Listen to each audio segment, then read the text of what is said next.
Santo eterno Deus, louvamos, Senhor, exaltamos, glorificamos o Teu nome para você. Nesse momento, Senhor, queremos pedir que o Senhor ilumine os nossos corações para que possamos ouvir, Senhor, a Tua palavra, a divina através do Teu servo nesta noite. É o que te clamamos, em nome do Senhor Jesus. Amém. Graças a Deus, irmãos. Boa noite.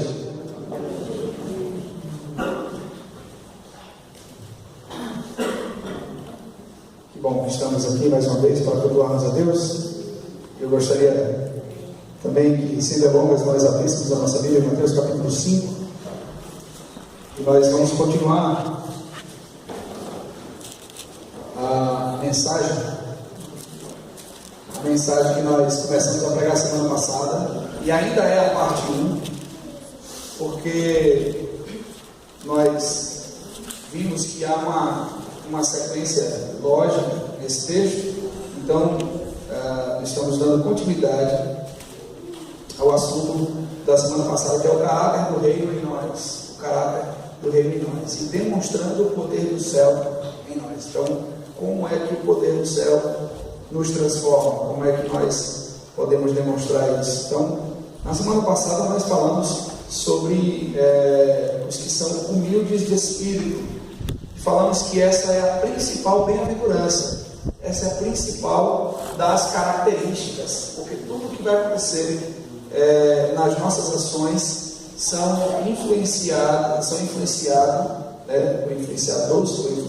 todas as coisas são influenciadas através, principalmente por termos um coração humilde, por sermos humildes de coração ou humildes de espírito. E essa é a principal de todas as bem-aventuranças. Nós falaremos um pouco mais sobre ela hoje ainda. Mateus capítulo 5, versículos de 1 a 12. Eu gostaria de convocar os irmãos a lerem comigo os versículos pares, enquanto eu lerei os versículos ímpares. Diz assim: vendo Jesus as multidões, subiu ao monte, e como se assentasse, aproximaram-se os seus discípulos. Bem-aventurados os humildes de espírito, porque deles é o reino dos céus. Bem-aventurados os mansos, porque herdarão a terra. Bem-aventurados os que têm fome e sede de justiça, porque serão salvos. Bem-aventurados os misericordiosos, porque alcançarão a misericórdia. Bem-aventurados os limpos de coração, porque verão a Deus. Bem-aventurados os pacificadores, porque serão chamados filhos de Deus. Bem-aventurados os perseguidos por causa da justiça, porque deles é o reino dos céus. Bem-aventurados sois, quando por minha causa vos injuriarem e vos perseguirem, e mentindo disserem todo mal contra vós. Bem-aventurados os exaltarem, porque não posso falar dos céus, pois assim perseguiram aos profetas que viveram antes de nós. Vamos orar, irmãos. Feche seus olhos. Senhor Deus, amado Pai, nós agradecemos a Ti, Senhor, por tudo que o Senhor já tem feito, ó Deus, nesta noite, em nossos corações. Agradecemos, Senhor Deus, por Tua bondade, que apesar de nós, o Senhor continua cuidando de nós, apesar de nós, o Senhor continua nos suprindo, apesar de nós, o Senhor nos ampara, Senhor, nos fortalece. E nós pedimos aqui, Senhor Deus, que nesta noite nós possamos ter entendimento da Tua palavra, um pouco mais, para que possamos melhor te servir, para que possamos mais e mais te agradar. Trabalhe em meu coração, trabalhe no coração dos meus irmãos, em nome do Teu Filho Jesus, nós oramos. Amém. Na semana passada, então, nós começamos a pegar e nós explicamos a importância em termos de entendimento da lei espiritual de Deus. Moisés, ele sobe ao Sinai, e Moisés então recebe de Deus a lei, e ele transmite aos homens. E nós explicamos então que isso significa que é Deus falando ao homem, para o homem falar aos homens. Agora nós vemos o próprio Deus, homem, falando aos homens. Então Deus, ele veio pessoalmente, ele veio em carne, ele veio em natureza humana, em semelhança de fragilidade humana, de fraqueza humana, como diz o apóstolo Paulo. E agora nós então podemos ser ensinados por ele. Deus mesmo ensina ao seu povo e nos ensina também. E nós vimos então que a humildade do Espírito é uma característica da transformação interna, é da obra de Deus. Eu tenho conversado com alguns irmãos, algumas visitas, alguns bate-papos também nesta semana, refletindo justamente sobre o texto, e nós, então, observamos assim, o quanto é difícil sermos humildes de espírito. É muito difícil, irmãos. A humildade de espírito é algo que é de fato a maior de todas as características do cristão. Mas, pastor, quem pode ver isso? Deus. Mas também o outro vê isso, o próximo vê isso. O próximo vê quando nós não somos humildes de espírito. Porque todas as demais bem-aventuranças vão depender dessa bem-aventurança. E a humildade do espírito reflete de fato um coração que foi transformado por Deus. E nós explicamos que humildade significa entender que não é nada, que não é ninguém, nós não somos ninguém. Temos o nome, temos até alguns cargos, temos até algumas posições, temos até certa importância em alguns setores da sociedade. Mas intimamente, profundamente, nós não somos ninguém. Essa tem que ser a nossa ideia principal. Quando nos falta a humildade de espírito, então nos falta choro, nos falta uma natureza sensível à miséria, ao sofrimento humano, nos falta um pouco mais de compreensão do outro. Nós não estamos aqui dizendo que a gente tem que aceitar as pessoas de uma forma que os seus pecados são bem-vindos. Não. Mas nós temos que aceitar as pessoas, apesar dos seus pecados, e então ajudá-las com os seus pecados. Por isso é aceitação. Agora, a aceitação não é você concordar com o erro de ninguém. Isso nunca foi aceitação. Isso é conivência. Isso é concordância com o erro. Aceitação não. Você aceita a pessoa, você ajuda a pessoa a ser tratada na sua dificuldade, na sua fragilidade, no seu pecado. Então, é importante, irmãos, que nós tenhamos esse entendimento do que é humildade. Nós encerramos com um resumo de que humildade é andar no andar de baixo de Deus. Deus está num andar muito superior ao nosso, então nós precisamos ser humildes nesse sentido. Mas também andar num degrau abaixo do outro, sempre considerando a outra pessoa melhor do que nós. Isso é contra a cultura do mundo. O mundo diz que você tem que mostrar que você é melhor.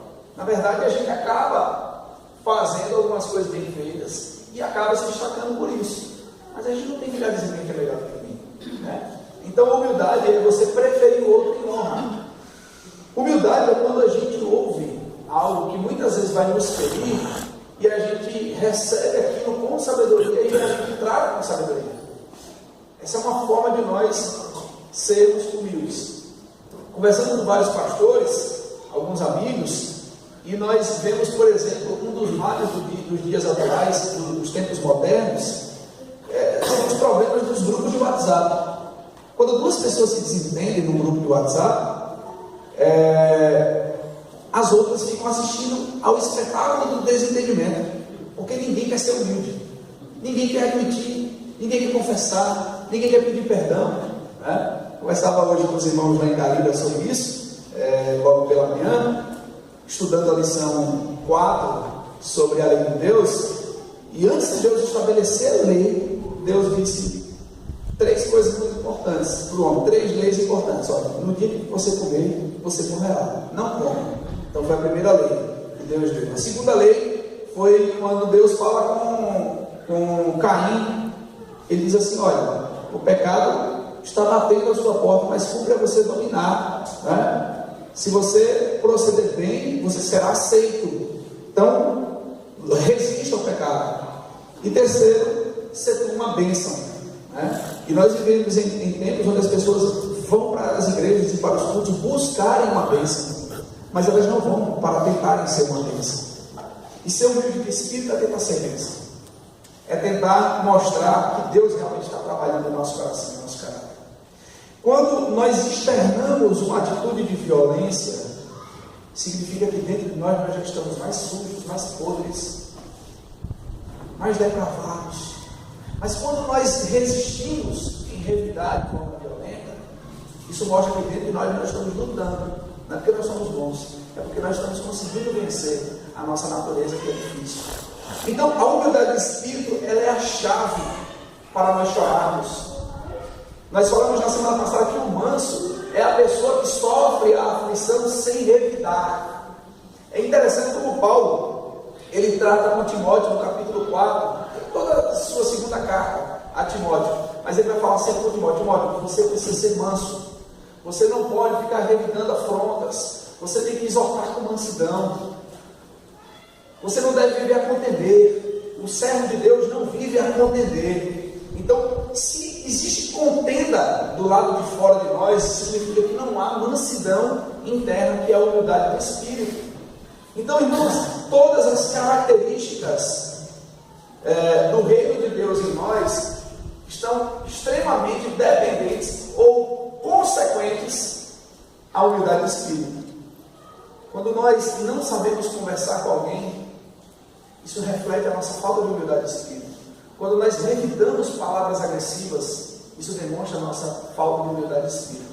E eu posso dizer uma coisa definitivamente: os falsos mansos que não são humildes de espírito, ou os falsos chorões que não são humildes de espírito, ou os falsos pacificadores, ou os falsos misericordiosos que não são humildes de espírito, não passam de religiosos. Quer saber de uma coisa? Se não há humildade de espírito em nós, não há conversão verdadeira. Se nós não somos humildes de espírito,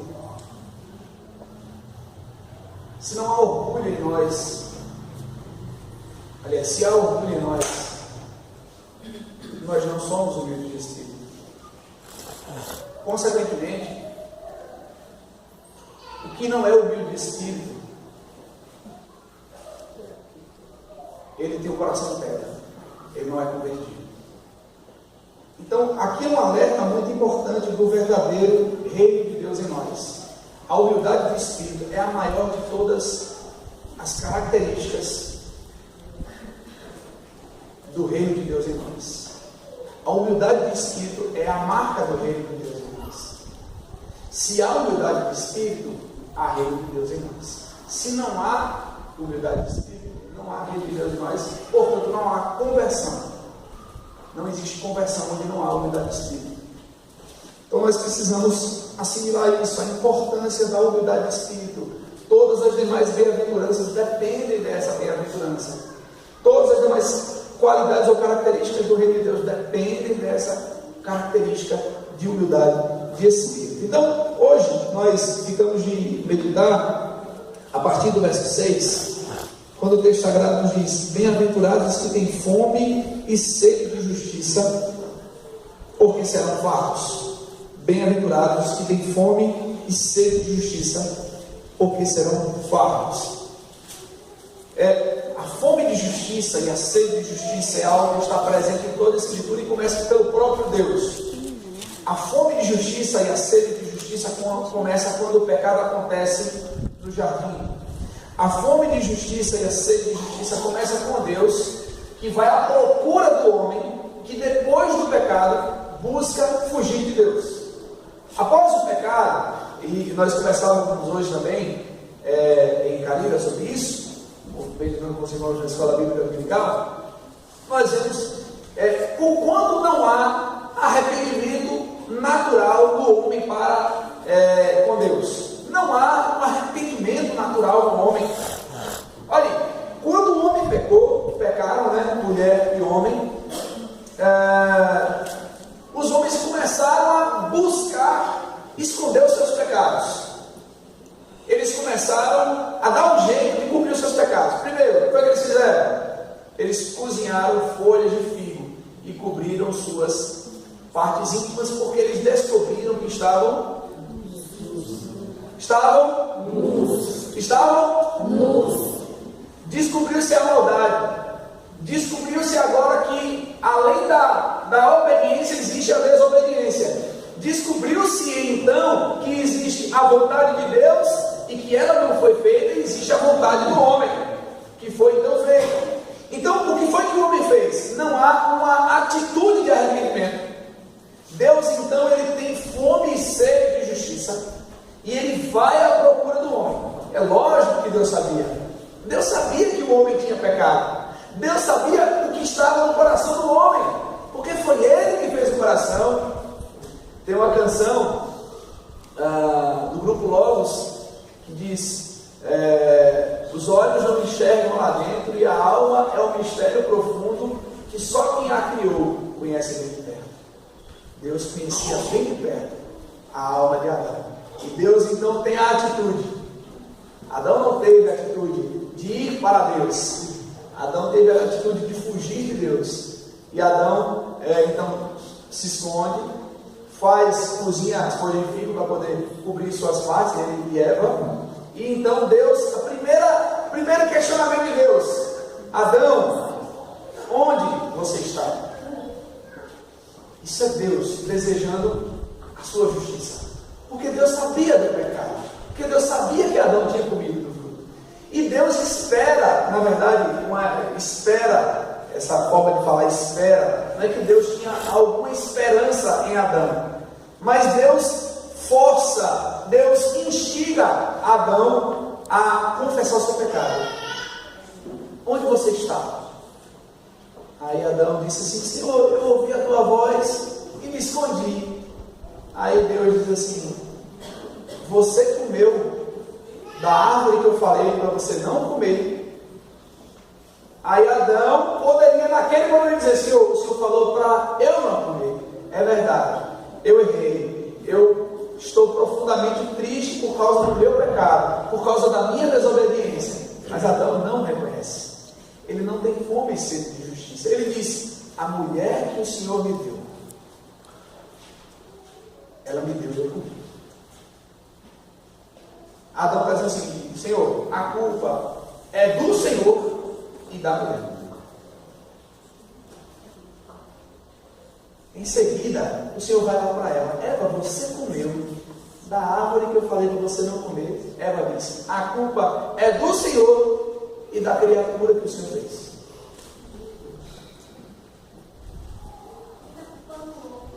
Queridos, está em nós, em nossa natureza, não desejarmos fome e sede de justiça agradáveis a Deus. A gente até deseja, né, que a justiça aconteça, né, quando uma pessoa é assassinada, a família vai lá e é entrevistada, aí a pessoa chora assim: eu quero justiça.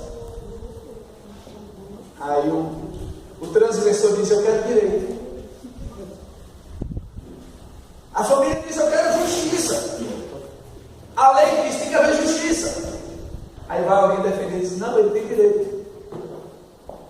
Ele tem, porque todo mundo precisa de uma defesa, né? Mas a pessoa tem o direito de fugir da sua pena. Adão queria o direito de fugir da pena. Ele disse: olha, o problema é do Senhor e da mulher que você deu. Aí vai começar com a mulher. O problema é do Senhor e da criação do Senhor, da criatura que o Senhor fez. Não há fome e sede de justiça.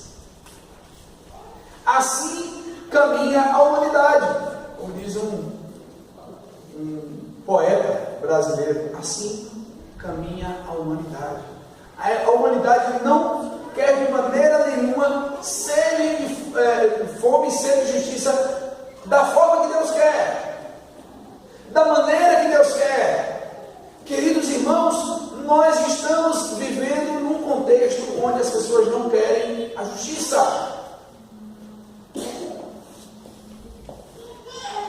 E o ponto de vista cristão e bíblico desde o Antigo Testamento é da justiça, de haver a justiça, e a justiça dá seguimento ao juízo desde o Antigo Testamento. Por isso a Bíblia fala que nós temos que guardar os estatutos, os preceitos, os mandamentos e os juízos. Nós não podemos nos esquecer que os nossos pecados trazem consequências terrenas, temporais e eternas. E portanto Deus, Ele estabelece de maneira organizada a sua lei, e Ele diz o seguinte: olha, isso aqui tem que ser cumprido. Então a lei de Deus é a sua justiça. A lei de Deus representa a sua justiça. Olha, tem que ser conforme essa lei, porque a justiça também implica obediência. implica em submissão, implica em respeito, implica em limites. E nós estamos vivendo dias onde as pessoas não querem mais limites.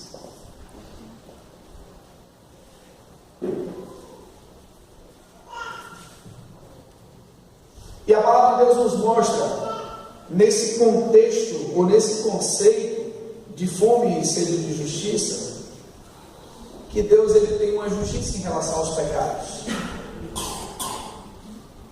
A necessidade da punição dos pecados. É necessário que se puna o transgressor. A lei dizia: a alma que pecar, essa morrerá. Nós temos uma dificuldade em lidarmos com a questão, com o assunto da pena de morte, mas foi Deus que instituiu a pena de morte. Deus disse: a alma que pecar, essa morrerá. Aí no Antigo Testamento Deus disse o seguinte: olha, se o filho for rebelde, leva ele para fora do arraial e apedreja. Quem falou isso? Deus.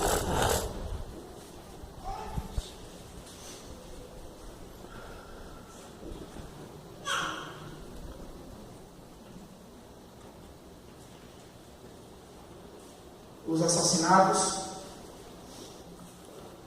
a violência era punida com pena de morte. E era o juízo de Deus, porque a sua justiça não era satisfeita. Os homens não satisfaziam sua justiça. E aquele era o juízo de Deus para com o transgressor, para com o pecador. Você não pode consultar negromantes, ou seja, aquelas pessoas que conversam com os mortos. Está lá na lei. Você morre. O homem não pode deitar com o homem como se fosse mulher. Punição, morte. Mulher também não pode fazer a mesma coisa. Punição, morte. O irmão não pode deitar com a irmã. Punição, morte.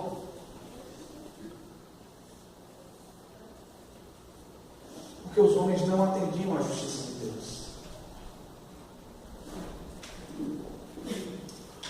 E a Bíblia vai nos mostrando: todos pecaram. O pecado entrou no mundo por meio de um homem só, e como o pecado entra a morte, todos pecaram, todos morreram.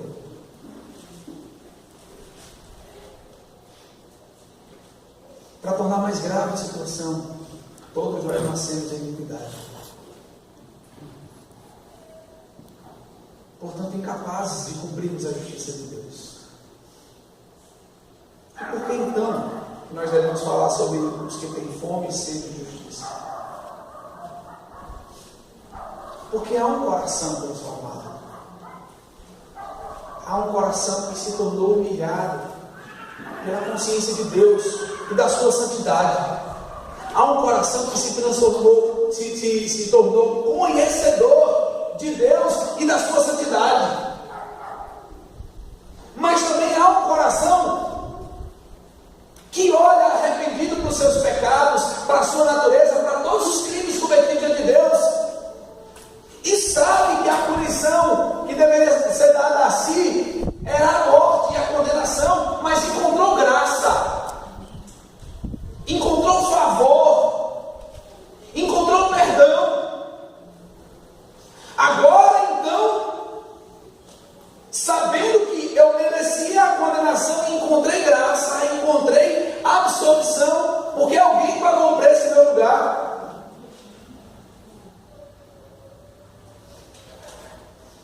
O humilde de espírito deseja,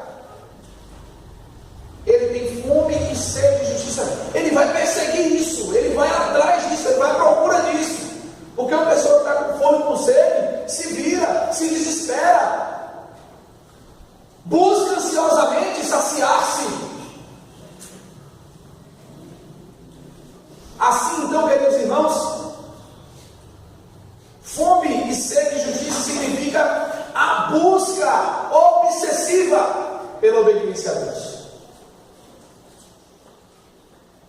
A busca obsessiva pela obediência a Deus. Os que têm fome e sede de justiça buscam obsessivamente obedecer a Deus. E aí nós temos alguns aspectos muito importantes, que ter fome e sede de justiça significa entender a gravidade do pecado,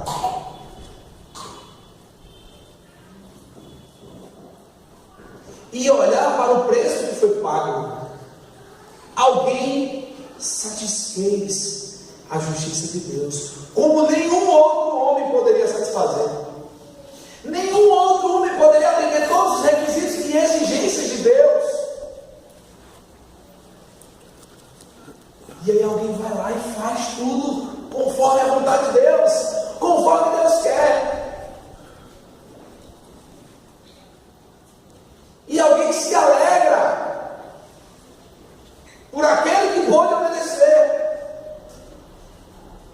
mas que foi condenado, não pelos pecados dele, mas pelos seus próprios pecados. Se alegra em Deus ser tão justo e tem que punir os pecadores, porque está no seu caráter. Mas também olha para si e diz assim: olha, eu não sou melhor do que aquele pecador, porque se não fosse Cristo,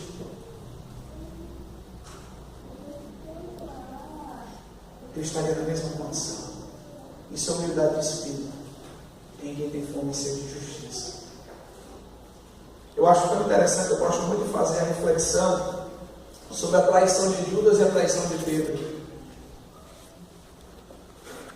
O que diferencia Judas de Pedro, irmãos,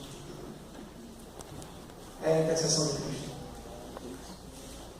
Jesus, ele chega para Pedro e diz assim: Pedro, Satanás, ele pediu para peneirar você, mas eu roguei ao Pai por você. Aí quando chega lá na sua ressurreição, Jesus diz assim: olha, aliás, na sua oração sacerdotal, né? Para que nenhum deles se perca, exceto o filho da perdição. Jesus orou por todos aqueles. Judas foi tentado, traiu Jesus. Pedro foi tentado e traiu Jesus.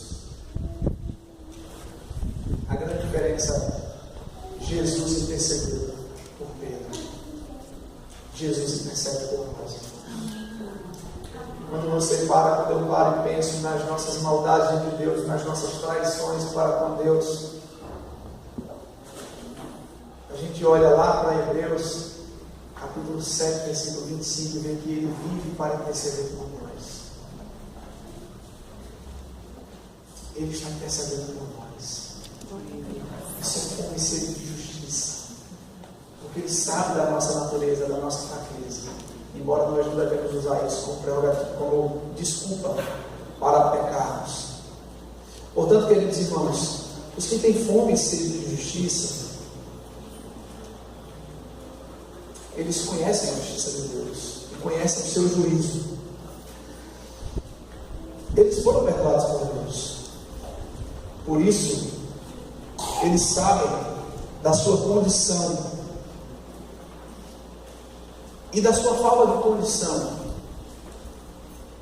de ser merecedor da salvação. Ele olha para os seus pecados. Ele olha para a sua condição e se arrepende. Ele olha para si e se vê incapaz. Ele olha para si e se vê miserável. Mas ele sabe que alguém satisfez a justiça de Deus.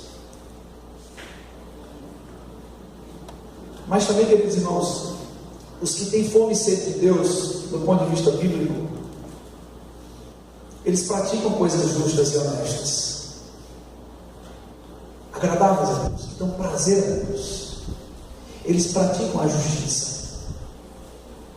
Eles andam em conformidade com o entendimento da justiça divina. Os que têm fome e sede de justiça, eles não se vingam. A Escritura diz, Romanos capítulo 12, não se ire, deixe para a ira de Deus Não se vingue, irmãos, não os vingueis, né? Dá lugar à ira. Pelo contrário, alguém quer o seu mal, se essa pessoa tiver fome, dê o que comer. Se essa pessoa tiver sede, dê o que beber. Olha só como é diferente do ponto de vista da justiça bíblica. Nós, mesmo recebendo a injustiça, nós devemos praticar a justiça.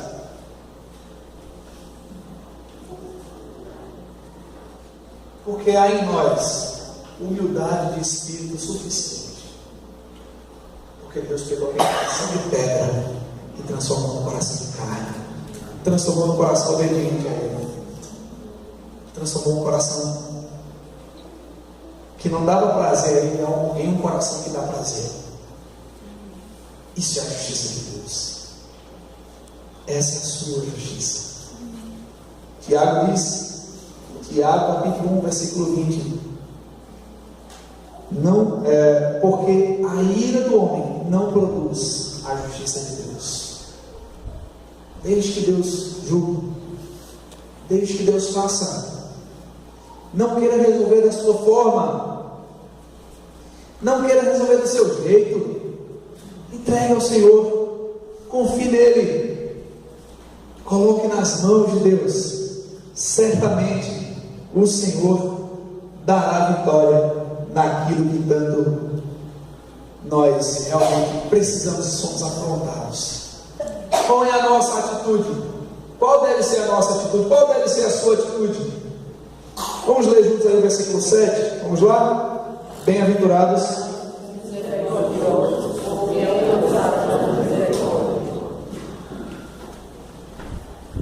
Nós não podemos de maneira nenhuma nos vingarmos a nós mesmos, né? Não podemos de maneira nenhuma. Devemos dar lugar a Deus. A nossa atitude tem que ser uma atitude de misericórdia. E aqui é importante a gente refletir. O que é bem-aventurado? Bem-aventurado é o mais feliz. É o Macário. É aquele que tem uma alegria que o homem, que o sentimento do coração, que o entendimento humano não pode de maneira nenhuma entender. Misericórdia, dentre alguns outros significados, significa colocar o coração na miséria do outro. Ou seja, um tem uma miséria e você coloca o seu coração na miséria daquela pessoa. São os significados para misericórdia. Misericórdia também tem um significado parecido com o de graça, que nós já temos falado várias vezes aqui. Graça significa dar o que a pessoa não merece. Então é um favor imerecido. Misericórdia significa não dar o que realmente alguém merece. E muitas vezes a gente quer dar às pessoas coisas que elas merecem, quando elas praticam algumas coisas erradas contra nós. E misericórdia então é piedade, é compaixão, é sentimento despertado pela infelicidade de outra pessoa. É perdão concedido unicamente por bondade, que é semelhantemente a graça, né? O misericordioso é aquela pessoa que é inclinada à misericórdia. É inclinada à misericórdia. Ele tem compaixão. Ele sofre com o sofrimento daquela outra pessoa, né? Compaixão é essa ideia de você colocar o seu sentimento também na necessidade do outro. A Bíblia diz que Deus é misericordioso. O nosso exemplo tem que ser primeiro sempre Deus. Ele é misericordioso. Então os misericordiosos, eles olham para um Deus misericordioso, eles conhecem o seu Deus misericordioso. A Bíblia diz, Jesus contando a história, quando aquela mulher pecadora vai lá e derrama um unguento nos pés de Jesus, né? Chora primeiro, e aqueles homens param e pensam assim, olha, pensando, se eu soubesse quem é essa mulher, ele não deixaria ela tocar nele não. Aí Jesus vai lá e olha para ele e começa a contar uma história de uma pessoa que devia 50 a um determinado senhor, e tinha outro que devia 500. Estou lembrando exatamente qual a quantidade do número monetário, o valor não. mas só para nós termos uma ideia. Um devia 500 reais, outro devia 50 reais. E aquele senhor resolveu perdoar a dívida dos dois, das duas pessoas. Quem devia 50 e quem devia 500. Aí Jesus pergunta: quem será que vai amar mais esse senhor? Quem devia menos ou quem devia mais? Pergunto eu aos irmãos. Quem vai amar mais o Senhor? Quem devia mais. Quem devia? Mais. Quem devia mais. Aí Jesus ele começa a dizer: eu cheguei aqui na sua casa, você não ofereceu nem água para lavar os meus pés. Ela veio, chorou, regou, né, com as suas lágrimas. Depois ela colocou um óleo aqui, ela passou os cabelos nos seus pés. Aquela mulher tinha recebido perdão. Ela tinha conhecido um Deus misericordioso. Irmãos, nós conhecemos um Deus misericordioso. A misericórdia é uma característica é um tipo de espírito que tem um coração transformado por Deus. Se nós temos o nosso coração transformado por Deus, nós devemos ser misericordiosos. E aí nós temos muitos exemplos a dar. Muitas vezes nós não aceitamos que uma pessoa erre, e quando ela erra, parece que nunca mais ela vai ter perdão na vida. Muitas vezes alguém erra contra nós. E Mateus vai dizer isso também. Olha, se o irmão pecar contra você, mata ele.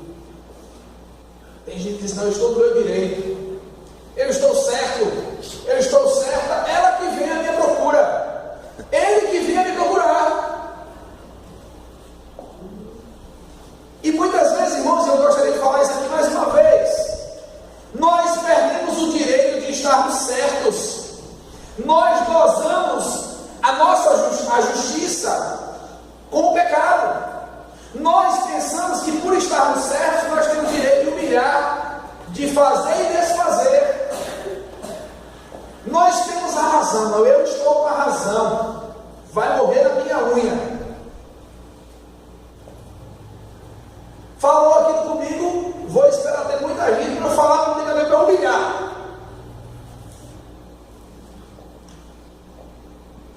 Nós não conhecemos um Deus misericordioso. Jesus conta uma outra parábola. Tinha uma pessoa que devia muito dinheiro e vai lá e conversa com o Senhor: Senhor, perdoe minha dívida. Não está perdoado. Aí depois aquele senhor fica sabendo que aquela pessoa que ele perdoou tinha uma outra pessoa mais pobre que devia menos e que ele ia lá e prendia e batia e dizia: não, você tem que me pagar. Aí aquele senhor diz: aí, mas eu não perdoei você? E por que você não perdoa aquele senhor?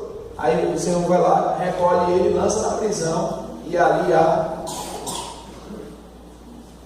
ranger de dentes. Nós queremos a misericórdia de Deus, mas nós não temos praticado a misericórdia. Isso é falta de humildade de espírito. Isso é falta do conhecimento da nossa condição original. E do tanto que nós fomos perdoados e do tanto que nós encontramos misericórdia em Deus.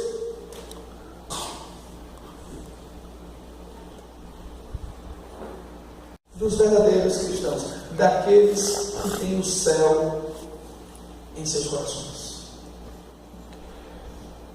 É por isso que ele diz: bem-aventurados os humildes de espírito, porque deles é o reino do céu. E nós explicamos que o reino do céu não é o céu propriamente dito, mas é o reino da obediência. O reino de Deus já veio e já está entre nós, e nós precisamos entender que o reino de Deus é feito por pessoas que obedecem a Ele e que têm principalmente como característica a humildade do espírito. Essa é a principal característica. Portanto, queridos irmãos, nós precisamos aprender a misericórdia. Está lá em Miqueias capítulo 6, versículo 8. já citamos na semana passada, que teve a ver com a mansidão, com a humildade. E agora, o que o Senhor quer de ti, ó homem, é que ames a justiça, pratiques a misericórdia e andes humildemente perante teu Deus.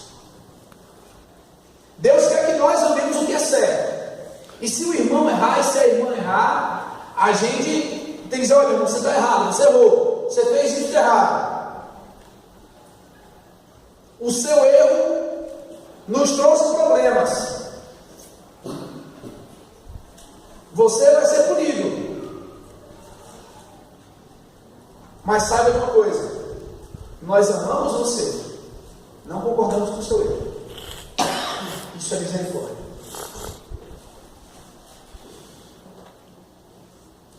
E ajuda aquela pessoa a colher as consequências do seu erro, mesmo sendo consequências dela, do erro dela. Tudo bem, Senhor, nós vamos ajudar você aqui. Mas próxima vez não erra de novo, não. Misericórdia. Isso é misericórdia. Acho que ele diz uma coisa interessante.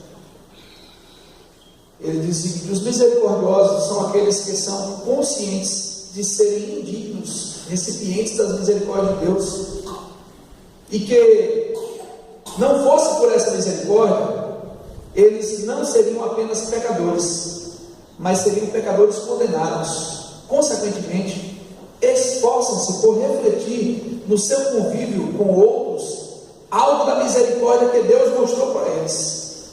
E quanto mais fazem isso, mais a misericórdia de Deus se estende a eles.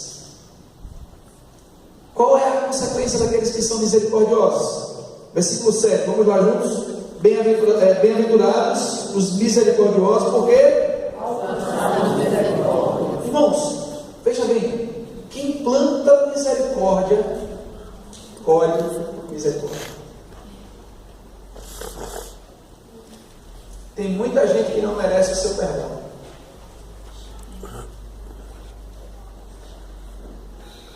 mas você deve perdoar, porque também você não merecia o perdão de Deus, e Ele te perdoa. Perdoe, seja misericordioso. Tem essa característica do reino de Deus em você, em seu coração. Tenhamos nós em nossos corações. Lucas capítulo 6, versículo 36. Olha que texto lindo, palavra de Jesus. Jesus diz assim: sede misericordiosos, como também é misericordioso o vosso Pai. Olha, Deus é misericordioso e é Pai de vocês. Então sejam misericordiosos, porque além de Ele ter exercido misericórdia sobre vocês ou em vocês, Ele é Pai de vocês. E nós precisamos imitar esse Pai. É lindo, Efésios capítulo 5, versículo 1. Quem conhece de cor? Efésios 5, 1. Ninguém, né? Sede, pois, imitadores de Deus como filhos amados, e andai em amor como Ele também vos amou. Imitem a Deus. E aqui Lucas está dizendo: sede misericordiosos, como também é misericordioso o vosso Pai. Está dizendo. Colossenses capítulo 3, versículo 12. Revesti-vos, pois, como eleitos de Deus, santos e amados, olha, se nós somos eleitos de Deus, santos e amados, nós temos que andar como? Vestidos de quê? Revestidos de quê? De ternos afetos de misericórdia, ou seja, gestos amáveis de misericórdia. O que mais? De bondade. O que mais? De humildade. O que mais? De mansidão. O que mais? Longanimidade. Longanimidade. Olha só, quem é filho de Deus deve imitar a Deus. E como escolhidos de Deus,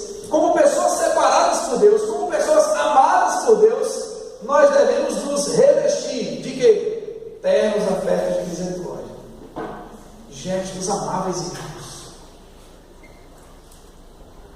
Qual foi a última vez que você demonstrou um gesto amável para alguém que não é do seu convívio de amizade?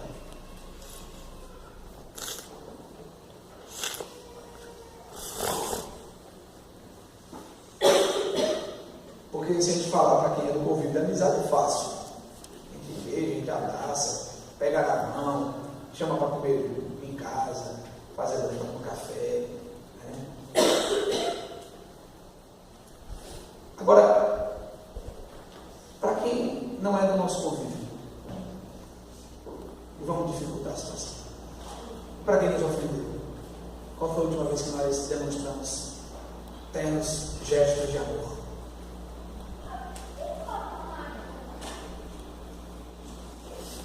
Para quem nós demonstramos bondade?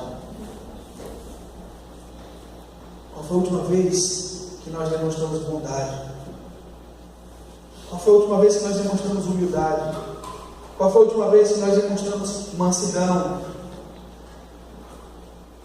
longanimidade, macrotomia, uma paciência gigantesca? Meus irmãos, é difícil ser cristão. É muito difícil ser um cristão verdadeiro. Mas nós não temos outra opção. Nós precisamos pedir a Deus que arranque de nós mágoas profundas de pessoas. Raiz de amargura, conversar com o irmão ontem, ele falou, eu tenho raiz de amargura.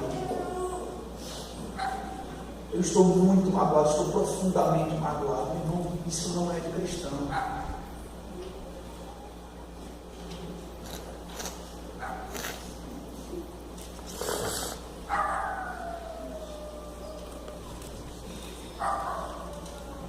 Eu posso dizer que as pessoas que carregam esse raiz de amargura, elas não têm o céu dentro delas. Ou ainda não entenderam o céu. Bem-aventurados os humildes de espírito, porque deles é o reino dos céus.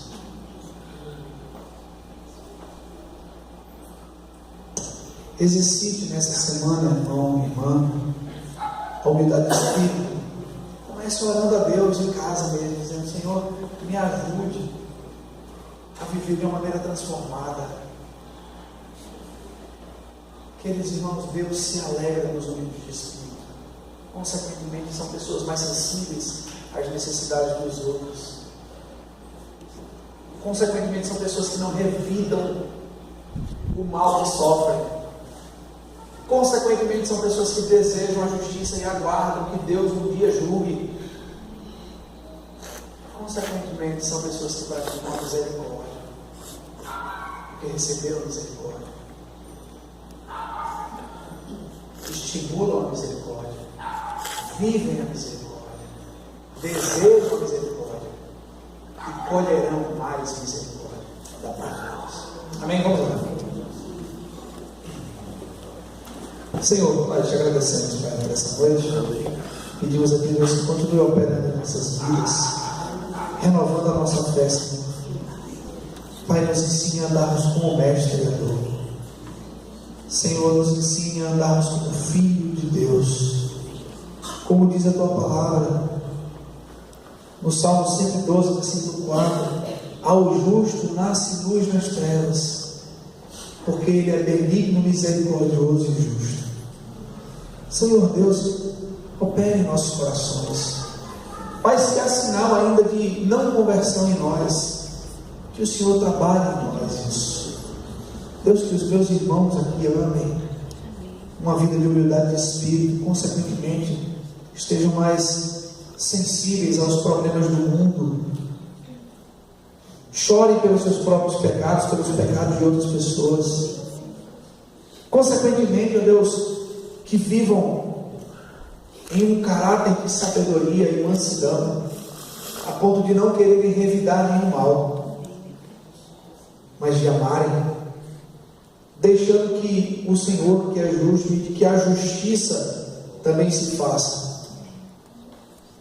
Nós pedimos a Deus para o Senhor abençoar também a justiça do nosso país. Meu Senhor, tenha misericórdia, porque, como clamava também Abacuque, que a justiça falhava no tempo dele, é verdade, a justiça tem falhado nos nossos dias. Como acreditar na justiça? Deus, nós recorremos a Ti e clamamos a Ti, Senhor, tenha misericórdia de nós. Opere, Pai, opere em nosso meio, em nossos corações, opere nesta nação, Senhor. Não deixe que a impiedade, Deus, tome conta dessa nação. Levante a igreja que clama, a igreja que ora, a igreja que confia no Senhor. Levante uma igreja que se humilha diante do Senhor. Ó Deus, nos ensine, Pai, a trilharmos o caminho dos céus enquanto estivermos na terra. Para a glória do Teu nome, nós choramos em nome de Jesus.